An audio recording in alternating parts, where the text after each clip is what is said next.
What's going on, you guys? I'm Brandon from Vegas. Welcome back to Won't You Be My Neighbor. Today we have a special episode for you guys. We're talking about appraisers and appraisals. So we got two of them on the show for you guys today. We also brought my man Shane to talk about HOAs, maybe get some of that at the end of the episode, but mainly it's talking about appraisals. So today we have Gary Hardy, a 9-year appraisal. Gary, welcome to the show. Thanks. Good to be here. Appraiser. Gary, how long have you been an appraiser? I started in 2014, so just 9.5 years. And what made you get into the job? You just really like numbers or you really like houses? Neither. I just figured, it's a good job where everybody hates you. That's where I want to be in. I mean, speaking of, Same. HOA lawyer, yeah. I see why you guys are friends. One of you wanted to go into not just law, but HOA law. And you want to be the person who tells people their houses and shit. That's great. So it's good to have you on the episode, especially because Bill is, as you guys know, Bill Gaylord, lender, blah, blah, blah, blah, blah, blah. But most importantly, before he was a lender, Bill, how long did you do appraisals? I appraised for about 7.5 years. That was a while ago. Commercial real estate, residential as well. And yeah. Is this before or after the Industrial Revolution? Well, just remember, I've been in mortgage now for 30 years plus. So that was a long time. I'm going back to my appraisal days. Yeah, yeah. So can you tell us a little bit about what appraisers actually do? Because there's a lot of first-time home buyers who don't realize that you even exist. That is true. What we do is we opine on a value. So we write a report and we discuss everything about the house, all the characteristics, and at the end of it, we come up with a value. That is the summation of what an appraisal is. Now, I know what the sales value approach is, because I'm, educated. But can you explain to a little bit the audience in what I call, explain like they're 5, right? Cool. Explain like you're talking to a kindergarten class. What is the sales value approach? How do you come up with a number for what someone's house is not just worth now, but what it might be worth in the future? Okay, so let me start off with something that's called the principle of substitution. And this is basically where the sales comparison approach comes from. And it is that if you are a knowledgeable buyer, you're not going to pay more than something that is the exact same that you can substitute for. So if there's a house that is worth $400,000, why would you pay $410,000 for the exact same house that is available on the market, right? Okay. And so the sales comparison approach basically is you go out and you find the most comparable comps, right? The most comparable sales, and then you make adjustments to those sales, and that will give you a range of value, and then the appraiser's job is to opine, and reconcile within that. Okay. And how do you do it in a sense where, let's say there's not something that's a model match or directly comparable? So for instance, we just came across a listing yesterday. Guy's got like a 6,800 square foot house. It's got like a ballroom. It's got a whole bunch of crazy indoor pool, right? I searched the market. I could not find anything similar to this guy's house, right? And especially not in that area, right? How do you guys do that when you come across a house that's unique or something where you can't find a direct substitute? I will give you my answer, and usually it comes down to 3 different things. Bill might laugh at this, but the first one is go and find a sale that's slightly outside of maybe your market range. Like if you need to go to a different city or whatever, and then you could find a paired sales analysis. So you could say, hey, here is a current sale, in my market, and here's a current sale in that market. And let's just say they were really comparable. And you could say, hey, here was the difference. If you could then find something that was similar to, like it had the indoor pool, find, another sale in that city, and then you could say, hey, the difference between these two was 20%. So you could say, we're going to change ours 20%. That's one way. Another way is find something older. Like if you could go back 5 years and you find, hey, here's a sale. It's 5-10 years older. And then you kind of do the same thing. You could say, all right, here's another sale from 5-10 years ago. Here's the difference. It's 10%. All right, cool. And then the last thing that you can do, which is not great, but if you can figure out what is the cost of that. If you could say, hey, this cost $75,000 to put in, that will get you close. But there's something that we have in our business that is cost does not equal value. Yeah. So if you put in a pool and you spend $100,000, it might only be worth $50,000. My God. The number one thing I want home buyers to know, if you're just watching clips from this episode, just because you put $200,000 of upgrades into your house does not mean your house is $200,000 more expensive. It might be perfect for you, but the next buyer might not care about all those upgrades, right? And there is a thing as over upgrading your house. Is that something you see a lot? Because I know it's something that we see a lot. We show a listing, and the seller goes down the list of like, I've upgraded this, I've upgraded this, I've did that, and I'm like, great, your house is still worth $450,000, guy. You know, like the upgrade you put in 8 years ago might have been expensive then, but now it's just kind of common to have handles and soft close cabinets, right? Yes, we see that all the time. When we put it in our appraisal, we call it functional obsolescence. Just, Functional yes, or obsolescence. sometimes we'll call it a super adequacy. You know, basically saying, hey, you have spent this money and you are no longer getting it back. Yeah. So is there the big ones are pools, obviously, because pools have the longest lasting value, right? Mm-hmm. Now, obviously, if you put $100,000 in your pool, you're most likely going to get about half back. That's what we try to tell clients. You're getting about half back with a pool. Are there any other big upgrades that have that same value raiser as pools might have? What we are seeing now, which might surprise you all, is we're seeing stuff that has not been permitted or is not up to code that they're adding. And you're not going to get full value for that because you didn't do it the right way. So let's just say you'll come into a house, you're looking at it, and you're like, there's an extra bedroom. And it is, and the worst is it's not on the tax assessor's website. Yeah. So they're not paying taxes on it, whatever. And so that is where it gets interesting because as a seller, you're up to whatever the market's willing to pay for that. So that's where it can get interesting. And so if the market's just basically saying, hey, we don't want the risk of that, we don't know if the taxes are going to go up, if we're going to get potentially fined by the city or county, that's where it can be an issue. Well, and then you're basically monitored by the guidelines of Fannie Mae, Freddie Mac, what comps you can use, what kind of range in terms of location they need to be in, how old they can be, listings, no listings. I mean, you got a lot of stuff to look at. Correct. And even some of them are like, hey, we only want so many sales within the neighborhood, just in case that, that certain buyer or seller has really changed things. So, yeah. On our end, when I'm trying to price out a house for a buyer or seller, either side, right? I tell them I try to keep it as close to what I call appraisal range as possible. We look in the subdivision the last 6 months, and then if I can't find it within the subdivision, we try to go like a quarter mile, half mile, and then finally zip code. Is this the proper way for realtors to set up comps, or is there something that you think could be more efficacious? The answer is most likely yes, right? There's always going to be the exception. And usually the only exception that Bill will probably agree with this is if you're the best house in the neighborhood, that's where it gets hard. That's where you'll find the troubles. Yeah. Yeah. What's the number one pro tip we give you guys on this channel? You always want to be the brokest house in your neighborhood, honestly. I know a lot of people nowadays are looking for flip homes, right? So they're usually buying at the top of the market. Speaking of top of the market, how do you guys handle situations like 2020, where I know on our end, listing houses was insane, where I look at the previous sale and it's 425 and I'm getting offers at like 500,000. And I'm like, I don't know if this is going to appraise or not. How do you guys deal with insane markets like that? Like when the rate drops to a crazy degree, or when we come out of COVID and people are just blowing their money. How is that something that you guys handle? How do you factor in? Is it based on like how many offers are on the house? Do you guys have to factor in some sort of like what you're seeing on the market, or is there an estimate for this? See these gray hairs? That's where they're coming from. Okay. The answer is we can't make up data, right? So when the market is changing, and let's just say there are no sales because interest rates have gone up, you have to do a combination of, yes, you still have to use those sales, right? You can't make up sales, but then you have to go through, and what I see as the best solution is when appraisers will go get, market data from, different brokers that are out in the market. That, let's just say they've got some listings or something like that, and they can say, hey, I've gotten minimal activity on this, so this rate is too high. And then if you know that you've got a recent sale, sometimes it's like, all right, well, we're going to do our best analysis and say it's probably between the two. You know what I mean? So they'll take those recent sales and say, hey, we know it was, $200 a square foot, and we know that they're now listing them at $175 a square foot. Yeah. And so, you're saying, all right, if it's not selling at 175, even though our most recent sales are 200, maybe it's 165 or something like that. So that's their best analysis, and that's what they're getting paid to do.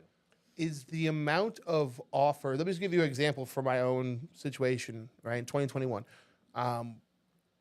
the house's previous sales were $450,000, and it was pretty steady at 450, right?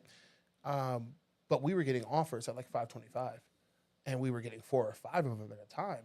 right? And when we got the appraisal, we made sure to try to share that information with them. Like, hey, listen, here's the comps. Like, we all see the comps, but I'm getting offers way above that for multiple people. Does that play a factor? And if so, how much of a factor? I have done a survey this with appraisers in the market, current market, and I said, hey, because there are multiple buyers for one property, does that define a market value? And I have found that it is split in our industry. I don't know if you'll agree with that, Bill. I think it's what the market will pay. Okay, I really do. And so that is the big discussion: is if they'll pay for that, does that define the market value, or do is there a set number of comps that need to help define that? We're getting into a time period now, Brandon. It's happening. By the way, rates have come down. We've come down almost 1% since the end of April, which is the buying power for people. That's about $30,000 on a $400,000 home.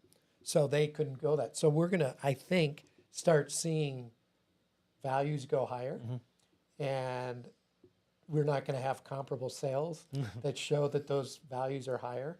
How do you compensate for that? How do you adjust for that?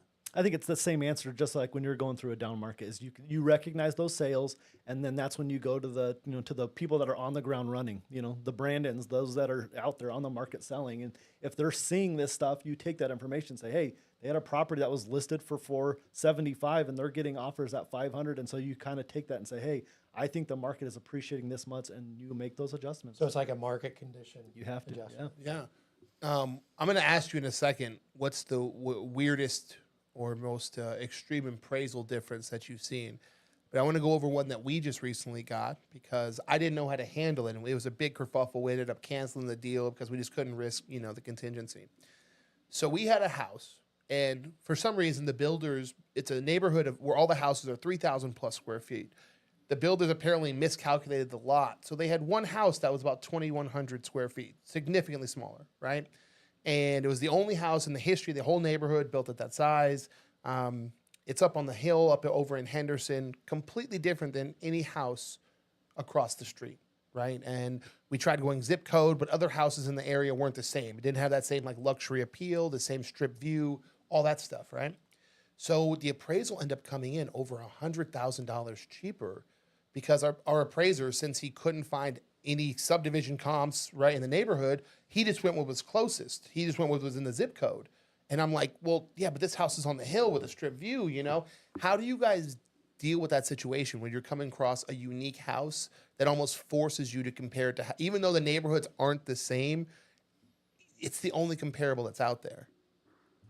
I mean, the answer is you have to make the right adjustments, and that's where sometimes we get it wrong.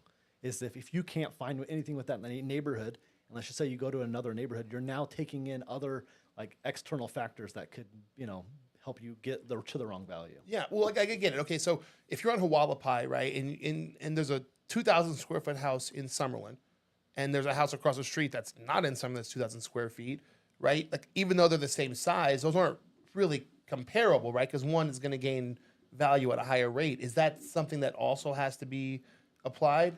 So the trick or the benefit is you can add more. Like, Bill will laugh at this, but you can add another page and you can add another set of comparables to help try to get all of the factors. So that way, if you want to say, hey, I want to have one property that's the same construction year, I want to have one property that's the same lot size in that example, who has the same views, and then you can try to get a mix of everything. And that way, if you have a couple that are a little bit bigger within your subdivision and you make those adjustments, if you can see that there's still a gap, that means the adjustments need to be changed. Well, and I think that's also where the real estate agent comes into play too, is when they go and they see the value and they've seen the comps and the neighborhoods, an appraiser has this information in front of them and they're using the data that they have, and then they may need some like additional comparables. Yeah. Or they may need something that they may not have been aware of. So good appraisers will listen and just kind of take in the information that you have. It doesn't have to say, well, this one's listed for this, because they don't even care about listings, right? I love that. Let me add something to what he just said. Yeah. We as an appraiser come in, we know nothing about this property, right? Or the people selling it. Or the people selling it. There's no vendetta. What is the most benefit thing that Bill just mentioned is, as the property owner, even as the realtor, you know way more about this property. Just tell us. Yeah. Fill us in. Like I always tell the property owner, I'm like, you are the most knowledgeable person about this property than anybody else, Yeah. including me. Give me everything you can possibly give me, and it'll make my job easier, and I'll do a better job. Yeah. Oh, so okay, it does help for the agent to provide you additional details, because for a long time I thought that was just, I'm going to use the word malarkey because I don't want to curse on this channel. Plus I got you guys here, so I feel like malarkey is appropriate. I felt like that was malarkey, right? Like, oh, give them. I thought you guys just took the data, or like it was something that agents thought that mattered, but you guys didn't really give a crap about. Are you telling me that's true? Like you guys actually care if we give you a list of like, here's the upgrades, here's what they've done to it. That actually helps you guys out. Yeah, my goal is to be as knowledgeable about the property. I want to be an expert in your property. Okay. And if you give me everything, then I can do a better job in making that decision. Realtors, it's not a lie. not malarkey. When that appraiser contacts you, send them the kit, man. Send it off. That's actually really good information to know, because a lot of realtors watch the channel and watch the live. So this is good information for them as well. What do you guys think has changed since you stopped doing appraisals? Has anything major happened in the last like 10, 15 years that you think might have been different than when Bill was doing it? Bill, when did you start doing your appraisals, if you don't mind sharing? No, I did. I started appraisals in 93, Okay. 1993. And I would say, honestly, because I see appraisals all the time, I understand them and I know what goes into them. There's not a lot of changes that have really occurred. I think the hardest part right now for Gary is just the volatility that we've seen with the interest rates that can really have an impact on value, and him trying to make an adjustment for a time adjustment or a market condition adjustment. I think that's probably the biggest difficulty that you run into. Yeah, it's definitely difficult. Shade, I don't want you to die of boredom over here. Oh, good. Say something shitty about HOAs. They exist, but they add values to homes usually, right? Is that a factor? That's good. That's a factor because you're looking in the neighborhood and comps within that HOA specifically, right? I got to be careful here. They can add value. Okay, they can. Look at that. You outlawyered the lawyer. And they can add value. I didn't want to. I could tell him we were over here nerding out, right? Because I'm knee deep in appraisal. I'm like, yeah, give me more. And he's over. Oh, I've contacted Gary about cases I've had where appraisers can come back at extremely different values too.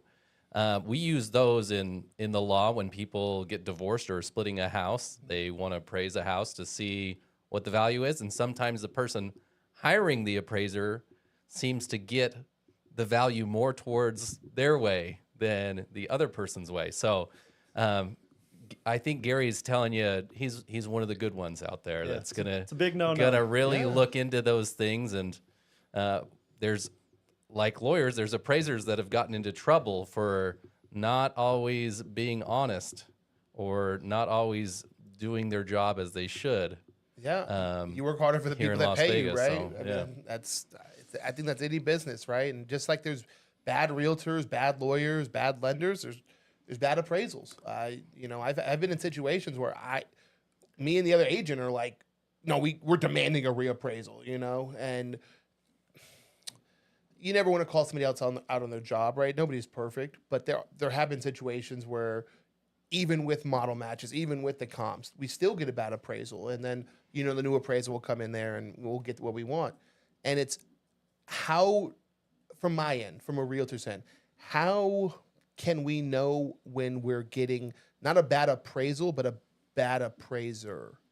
Is this something you're able to talk about, or is this like a breach of the appraisal code? Let's say it like this. What do you look for to make sure you have a good appraiser? Yeah, there we go. Great to flip it. Yeah, the trick is there's a website you can go to. It's called asc.gov, and you can just see if the appraiser is in trouble or not. You know what I mean? Does he have any things that are against him? Okay. Or him or her, right? And if there's anything against the appraiser, then that's the only thing that would really, I think, would change it. That's what's interesting about the industry is the financial institutions, when you're getting your appraisal done, they choose it. They choose who the appraiser is. That way there is no bias or prejudice or anything like that. Can you repeat that again for the audience? It's very important that buyers understand there is no prejudice, bias, or anything outside of me being biased towards my buyer and the other agent being biased towards their seller. Everybody else is a neutral third party. So who actually hires you to come do the appraisal on the house? So this is what's fun is 2.5 years ago, I switched to the person who is hiring the appraisers. Okay. And so I will just say it, that there is no bias, there is no prejudice. We go out, and a lot of times the only thing we'll look at is if the lender tells us, hey, we're in a hurry for this, or hey, the buyer's financial restrictions are so tight, we need to go with the lowest appraisal fee. And so sometimes we'll take those into consideration, and sometimes I'll look at the list and I'm like, I just want the one that I know is going to be the best appraisal. Okay. Like I've worked with them in the past, whatever, you know what I mean? But those are pretty much the only three restrictions. If they need it the fast, a lot of times I'm just going to go with whoever gives me the fastest turn time. Okay. Or if they want it, we need it cheap because this borrower is really, has restrictions. We're just going to go with the cheapest one. So there is no bias or prejudice. It's that simple. When is your job the most difficult? Is it when rates are low and numbers are flying all over the place? Or is it when rates are high and you have to almost give people bad news on the value of their house? 4 things came to mind. Yes, when the market is changing, a high or low, right? It is tough because you now have to take your own experiences and basically you're doing a lot more like science, right? Trying to figure out like, hey, I've talked to Brandon, I've talked to Keith, I've talked to these people, and they're giving me this information, and I've got to assume like, so one time I did a survey, right? And I went through and I surveyed 6 different brokers about one specific topic. And it was the height in an industrial building. And I said, hey, I've got a building that's got 24-foot height, clear height. Yeah, that means you can store a lot more in there. What do you think the difference is? Because I have my comps that are all at 20. And I was like, what is the difference there? Is it, cubic square foot, exactly, And so they'll give me a range. And let's just say one of them's like, 20%. I'll get 15, 10, And so then I've got to say, all right, I know it's somewhere between 10 and 20%. Yeah. I've got to then just, for me, I'm like, all right, 15, Yeah. But you've got to make you have to make that subjective, judgment call. And that's where it gets tough. A subjective judgment call. And is this, so there is a bit of subjectivity in the profession. Yes. As objective as you guys try to be with a numbers-based job, there is some, hey, I know this is in Summerlin. I've been in Vegas long enough. I know Summerlin properties are worth it. Is that comes into play as well when you say subjectivity? Or is it just like, is it based on your knowledge of the area, or is it based on what you've seen previously? It's a combo of the two. But if you remember when we started this, I said, it is my opinion of value. So it is very subjective. You know what I mean? It is a combination of, hey, here's the science of the comps, and then it's the subjectivity of how am I going to adjust those. Okay. From a lending standpoint, all I really want to see is, did the property appraise at value? I mean, honestly, that's all I care about. Realtor secret. And then, and there's, sometimes there might be an appraised value, which is $1,000 or $1,000 to $2,000 less than the actual sale price. Yeah. And then I'm going, that person has a big ego. Oh, yeah. To come in on a 1% or less on a value. And it's just, so it's kind of, it's maddening at times. If you want to see, but if it's low, then you want to be able to provide and have the appraiser listen to maybe some potential comparables that maybe they missed or something like that, and listen to that. So if it comes in low, I want it to come in real low, right? Like, I don't want to be $1,500 off. That's not enough to make anybody move, right? I want to get some stuff from my buyer, right? I want it to come in like 15,000 under. I want to, right? Because then my buyer can be like, well, we're lowering that price, right? Look, telling my buyer I saved him $1,000 on their house, it doesn't really get the referrals going, right? Like, I want something good. Have you ever had a situation like that where like the house is listed for $400,000 and you're like, sorry, buddy, it's only worth $399,000? Yes, all the time. But let me add something Oh, back to you're what, that guy? You're the guy who makes my butt pucker. Listen, yes. But let me go back to something that you'll love and why Bill would have loved me as an appraiser is I always said I'm not that good. Okay, I'm not that good. If I'm $1,000 off that's what I and I'm say. within the range, I'm like, then let's change it. Like, I'm not that good that I said, hey, it's $335,000 for this house. If I see that it's under contract for $337,000, I'm not that good because it's within the range. I Yes. guarantee you. If it was the top, that's something different. You know what I mean? Thank you. But for the most part, it's within the range. And I always tell myself, I'm not that good. 337. You know what I mean? Yeah. It is frustrating to me when you see that, when you see it come out, especially when the other numbers within the range. I'm like, you're not that good. You're not that good. Yeah. That's a great point.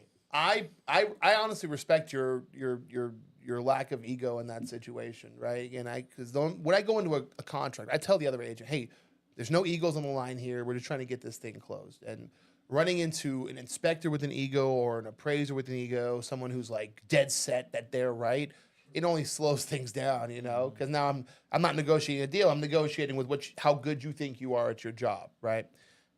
I think the appraisal, and some agents will say inspection, and that's fine. I understand. I think the appraisal is the single most important thing in a deal, especially for buyers, right? Because if the house is the inspection could be super clean, could be perfect inspection, but if the house appraises $20,000 under, it doesn't matter how good that inspection is. You're losing $20,000 if you're paying the full price. And the same with the opposite, right?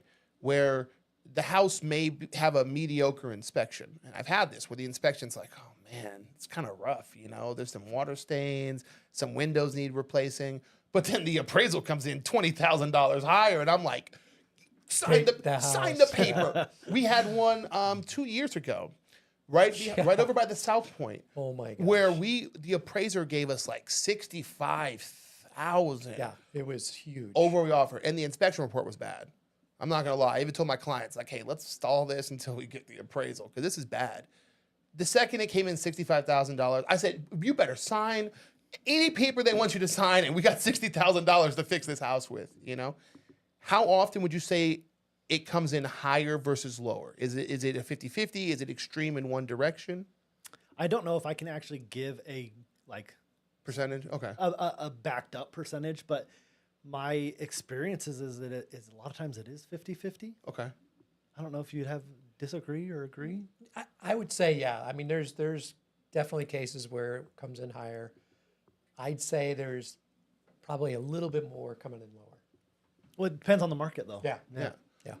What is the single? And now this is going to be, we're aiming for our TikTok clippable. So if you're watching this on YouTube, get ready. This is gonna be heat. What is your single best piece of advice for people listing their house right now who are trying to get a better appraisal?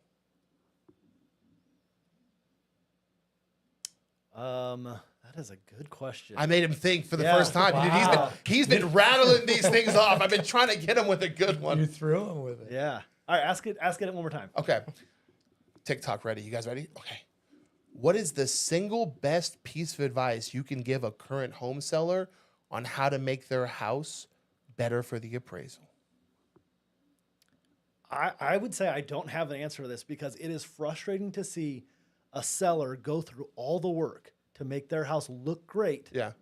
And the buyer comes in and rips it all out. And I've seen where the seller says, hey, I'm not going to do this. And I'll give you this $20,000 that I was about to spend. And then it doesn't sell.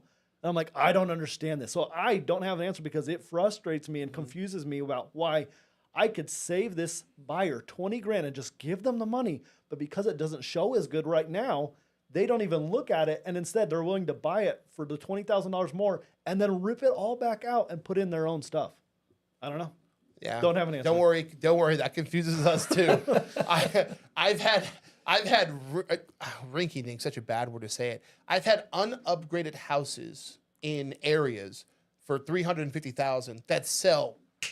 You know, I can't keep the house in the market for 24 hours. Mm-hmm. Then I have some great, super upgraded house in Green Valley with a pool and all the perks, and it sits there for 3 to 4 months, and I'm looking at my seller like, I don't know what to tell you, my guy, you know? And we're just as confused as you are. On the opposite end of that, what's the best advice you can give to someone who's buying their first home on how to try to look for homes that are within the appraisal range? It's like the first thing that actually popped into my mind, which is not part of your question, is just like talk to your lender. There are so many programs out there and so many things that you can do to get, incentives or to buy your rate down or to maybe get first time, buyer cash and stuff like that, that just people have no idea. There was one I saw where it was like, hey, we'll give you $10,000 if you just qualify for this stuff and apply for it. I'm like, 10 grand is huge. 10 grand. You know what I mean? For whatever you're looking for, if you're a first time buyer. Yeah. But the other thing is and this kind of goes with that, is like, don't look at stuff that you can't afford, because then it really causes everything to problem. So that's why I would say talk to your lender, see what deals are out there, as far as what you can, grasp as far as programs and incentives, and then have him give you the number first. Yeah. And then go look. Yes. Yes. We have repeated this advice. See, now I'm not the asshole. Now there's multiple assholes here telling you guys the same thing. Find out what you can afford first from Bill. Get pre-approved with Bill first. Until then, you're just window shopping. You're just looking on Zillow. I don't want to get either of you guys in trouble. I call it housing masturbation, where you're literally just on Zillow watching it like pornography. That's it. That's all you're doing. You're not looking at the girl next door. You're dreaming about the girl with the big fake boobies and the BBL, and you can't afford that. You are a $400,000 starter home, right? Talk to your lender first. Figure out where you are. Quit looking at 10s when you're really more of like a 5 or 6 kind of guy, And Bill can help you find that. He can help put you in that range.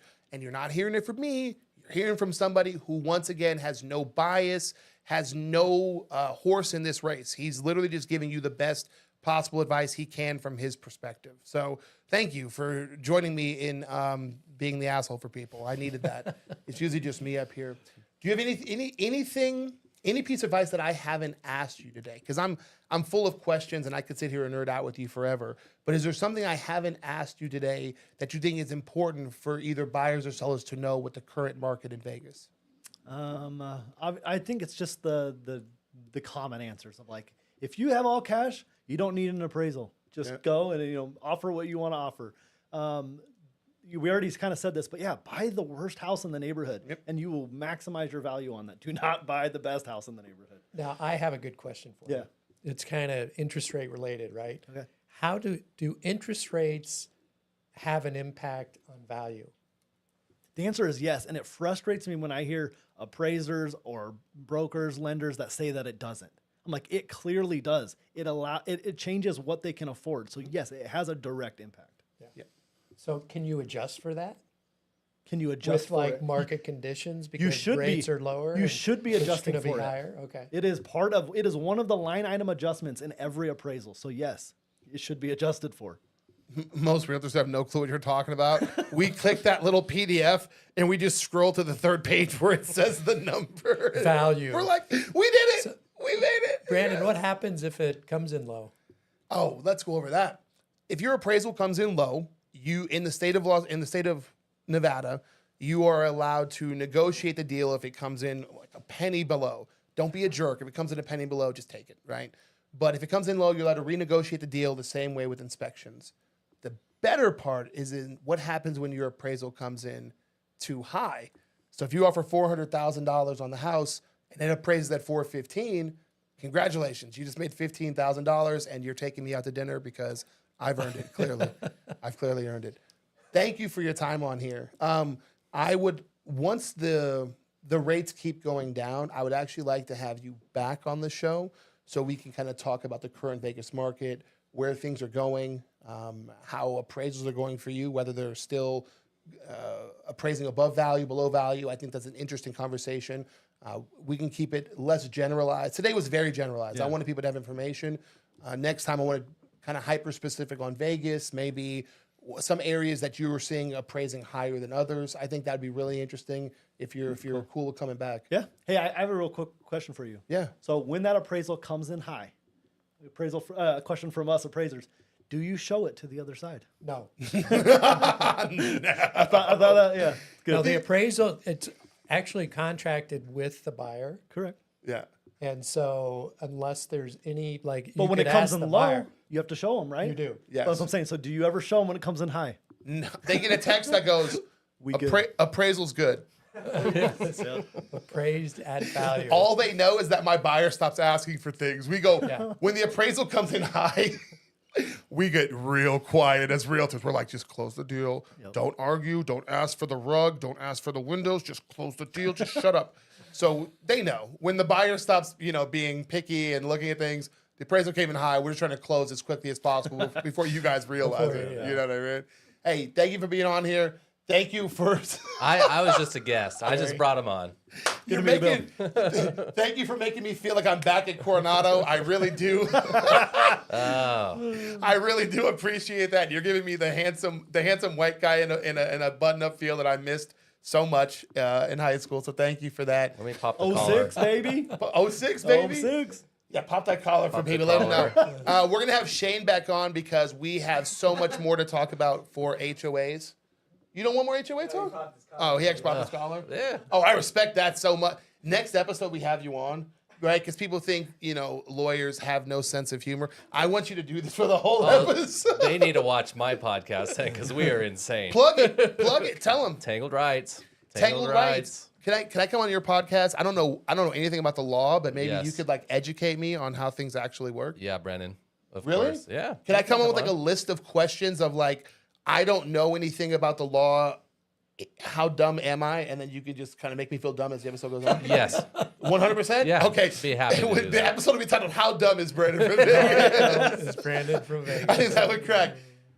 Obviously, no one can order their appraiser directly, but if someone has questions for you, right? Where do we send them to? You can order your appraisal directly, but it's only for you. It's only for you. Yes. So let's say someone is like, hey, I have a home in Vegas. I want to know what I'm not really looking to sell right now, but I want to know what my home is worth. How would they contact you? You can just reach out to me. Yeah. I'll plug my number somewhere and then they can just reach out to an appraiser and we can Austin, put his number on the screen. This is where it's going to flash across the screen, blah, blah, flashing lights and all that. Or your Instagram, Gary. Oh, plug your forget about Instagram. Oh yeah, I'm a fake foodie, right? I just I like to go and because I don't have a lot of followers, I can just be like, dude, this place sucked, and no one cares. I'm so jealous. I'm so jealous of that. Do you know how many places I wish I could be like, yo, this place is trash. So one of them, I didn't realize though they were following me, Oh no. and then they unfollowed me the moment I. Oh, gave let's rip them. Let's rip them then. Let's rip them. Yeah. Do you want to rip them? Sure, let's do it. What's the place that unfollowed you because they can't stand an honest review? It is under We Love Fast Eddies. And they're just a burger food truck that goes to the hospital. And I'd been wanting to try them. They followed me randomly. And I went and tried them. I'm like, oh my gosh, that is $18 for an average burger. Not worth it. Hey, listen, I'm serious about this. Don't unfollow people because they gave you an honest review. That's BS, right? Don't do that. That's not right. That's not right. If you just want people to fluff you all day, stay off social media. You got to be ready for some actual criticism. Shane, where do they find you, brother? They find me, Tangled Rights Podcast, or Cox and Wilson. That's my law firm, coxandwilson.com. Yeah, get the .com in there because they're going to type in Cox and Wilson, and in Vegas that might be 100 different things. You know what I'm saying? Bill, where do they find you, Mr. Sir? BillGaylord.com or at o.gaylord. Oh, Gaylord. And if you guys reach out to contact me, let me save you time. You see this handsome guy back here with his number that I'm covering up with my big, wide, broad shoulders and handsome face? I'm going to send you to Bill, right? Because you got to talk to Bill before you talk to me because he needs to tell you what you can afford so I can tell you the best place to get it. You can find me anywhere on the internet. Just go to Google, type in Brandon from Vegas. A bunch of crap will pop up. Click it. It's fun. We do food. We do real estate. And obviously, we teach you guys how to be smarter home buyers and sellers. So thank you for coming on. Thank you for coming on. Absolutely. Thank you for coming back. Always. I'm Brandon from Vegas. And as always,